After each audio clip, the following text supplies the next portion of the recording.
Hello friends, बर्तमान discussion करवा political science elective 2। तो यह उभय +3 सेकेंड सेमिस्टर और 4th सेमिस्टर पिला निमंते उद्दिष्ट अटे। तो आज आलोचनार विषय वस्तुटी हूँ मॉडल क्वेश्चंस पेपर सेट 1। तो सेट 1 रो समस्त 1 मार्क विशिष्ट संक्षिप्त प्रश्न उत्तर गुड़िक एठारे आलोचना करवा।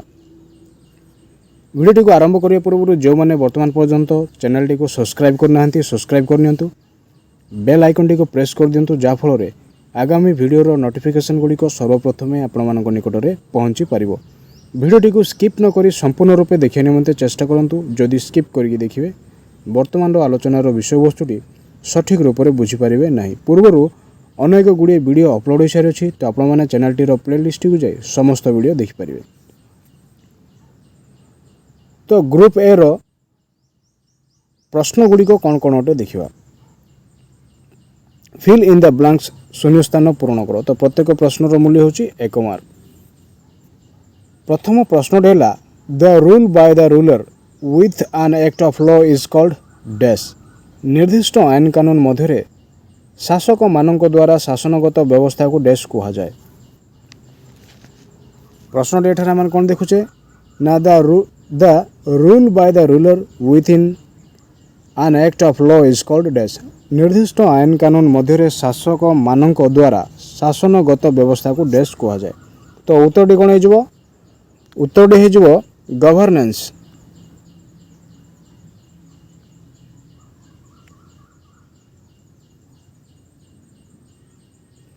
गवर्नेंस अर्थात शासन नीति।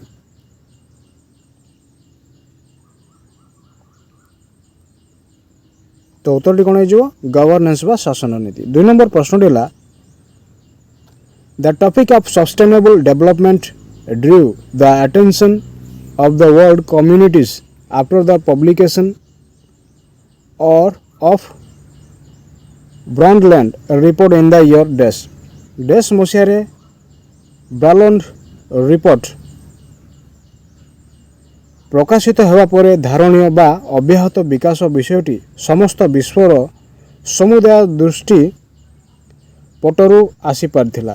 तो प्रश्न एठारे आम कौन देखुचे डैश मसीह ब्रॉन्डलैंड रिपोर्ट प्रकाशित होगा पर धारणीय बा अव्याहत विकास विषयटी समस्त विश्व समुदाय दृष्टि पटरु आसीथिला। तो उत्तरटी कौन हो? उत्तरटी हो 1981 मसीहा।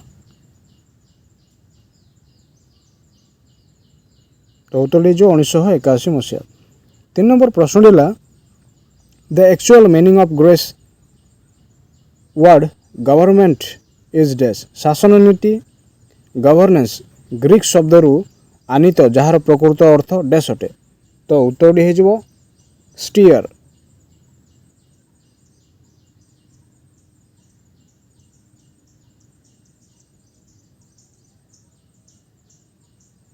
तो उत्तरटी कौन हो? स्टीयर। परवर्ती प्रश्न है the leadership quality of the political parties are known as dash participation process. राजनैतिक दलगुड़िक नेतृत्व नेवा डैश अंशग्रहण प्रक्रिया अटे। उत्तरटी कौन हो? पैसिव। पैसिव अर्थात सक्रिय अंशग्रहण कह जाए। तो उत्तरटी कौन हो? सक्रिय।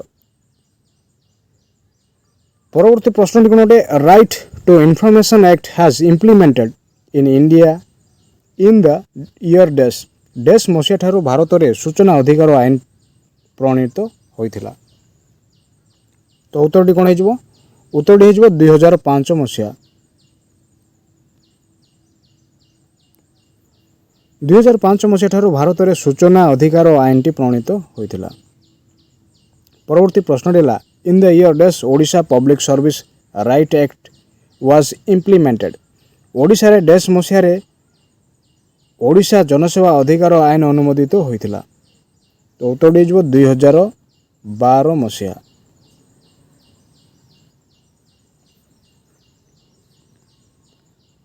बर्तमान देखिए परवर्ती प्रश्न गुड़िक कौन कौन अटे।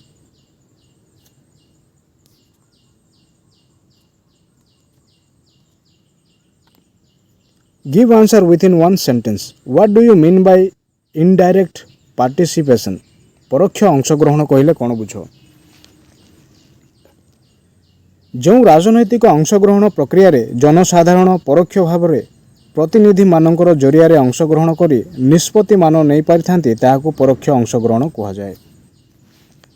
परोक्ष अंशग्रहण कहला माने कौन बुझुना जो राजनैतिक अंशग्रहण प्रक्रिया रे जनसाधारण परोक्ष भाव में प्रतिनिधि मान जरिया कौन कर अंशग्रहण कर निष्पत्ति मान नहीं पारिथांती ताहाकू आम परोक्ष अंशग्रहण कहि थाउ। 2 नंबर प्रश्न दिला what do you mean by sustainable development index अव्याहत धारणीय विकासर सूचांक कहले कौन बुझ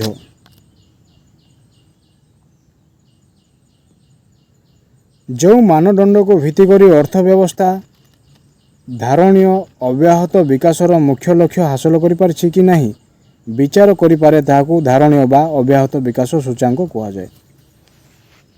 धारणीय बा अव्याहत विकास सूचांक कहला माने कौन बुझू ना जो मानदंड को भित्ति करी अर्थव्यवस्था धारणीय बा अव्याहत विकासर मुख्य लक्ष्य हासिल करि कि नहीं ताहा विचार करिपारे ताहाकू आम कौन कहि धारणीय अव्याहत विकास सूचांक कहि थाउ। परवर्ती प्रश्न है what do you mean by efficiency economy and effectiveness कार्यदक्षता अर्थनीति एवं कार्यकारिता कहले कौन बुझ कार्यदक्षता अर्थनीति एवं कार्यकारिता को 3ES कहा जाए। तो कार्यदक्षता अर्थनीति एवं कार्यकारिता को आम कौन बोली कही थाउ 3ES कही थाउ।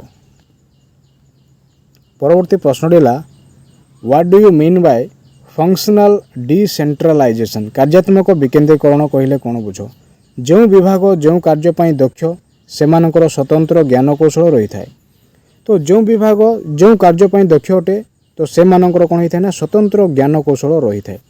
सही विभाग को एक निर्दिष्ट कार्य हस्तांतरण करा जाए एकाधिक विभाग को हस्तांतरण करा जिबाकू कार्यात्मक विकेंद्रीकरण कहा जाए।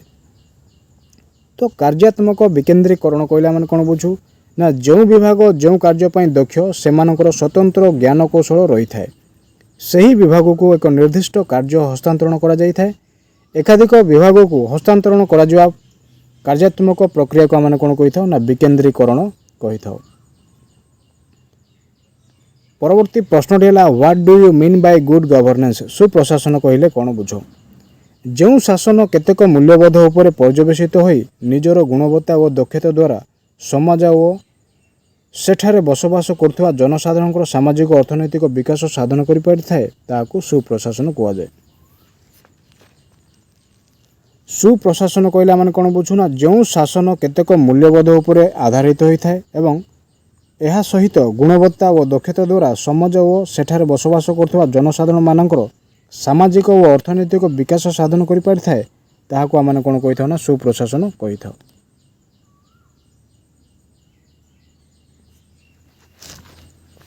परवर्ती प्रश्नटी कौन अटे परवर्ती प्रश्नटी है इन which year citizen charter was implemented नागरिक सनंद व्यवस्था प्रथमे केउ मसीहारे कार्यकारी होइतिला। प्रश्नटी कौन देखुचे in which year citizen charter was implemented नागरिक सनंद व्यवस्था प्रथमे केउ मसीहारे कार्यकारी होइतिला ना प्रथमे 1995 मसीहा इंग्लैंडर जॉन मेजर नेतृत्व में प्रतिष्ठित रक्षणशील सरकार द्वारा सर्वप्रथम नागरिक सनंद व्यवस्था कार्यकारी होता। तो 1995 मसीह इंग्लैंडर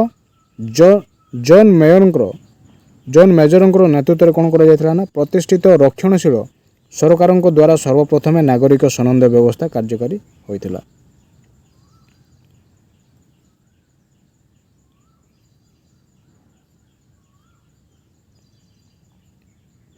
तो ये समस्त एक मार्क विशिष्ट प्रश्न और उत्तर गुड़िक हूँ नमूना प्रश्नपत्र सेट 1 रो।